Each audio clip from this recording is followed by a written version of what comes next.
GMERS કોલેજોની medical કોલેજોની ફીસમાં ધરખમ વધારો કરવામાં આવ્યો હતો.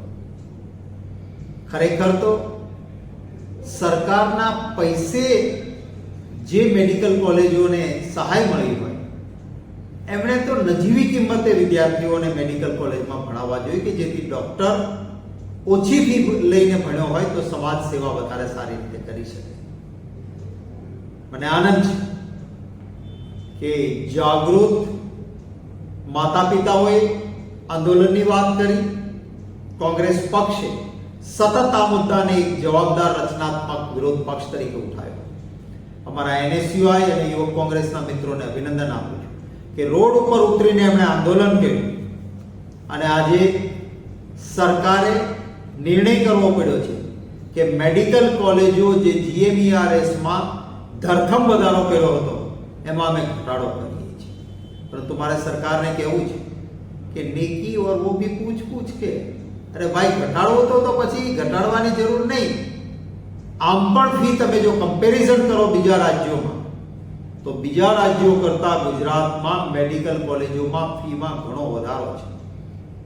પરંતુ એમ છતાં આજે જે રાજ્ય સરકારે ખૂબ મોટી વધારેલી ફીમાંથી ઘટાડો કરવાનો નિર્ણય કર્યો છે એનું હું સ્વાગત કરું છું. જે વિદ્યાર્થીઓના માતા પિતાઓ લડત આપી રહ્યા હતા એને અભિનંદન આપું છું. મારા યુવક કોંગ્રેસ અને NSUIના જાબાજ યુવા સાથીઓએ રોડ પર ઉતરીને આંદોલન કર્યું. પોલીસ સાથે પણ સંઘર્ષ થયો તો થયો, પરંતુ અવાજ ઉઠાવવાનો પ્રયત્ન કર્યો. એ યુવાનોને પણ અભિનંદન આપું છું.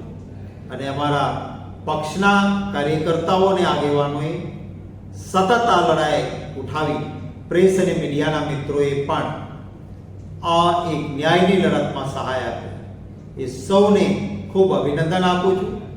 જનહિતના પ્રશ્નો માટે આવો સાથે મળીને લડતા રહીએ. સરકાર અહંકારી ન હોઈ શકે.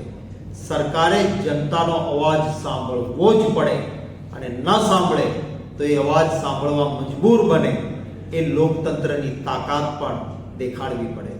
ફરી વખત જે ફી ઘટાડો થયો છે એને આવકારું છું, પરંતુ હું હજી કહીશ કે સરકાર અમારા દિવસો પણ યાદ કરે. કોંગ્રેસની પણ સરકારો હતી, હું પણ આરોગ્ય મંત્રી હતો.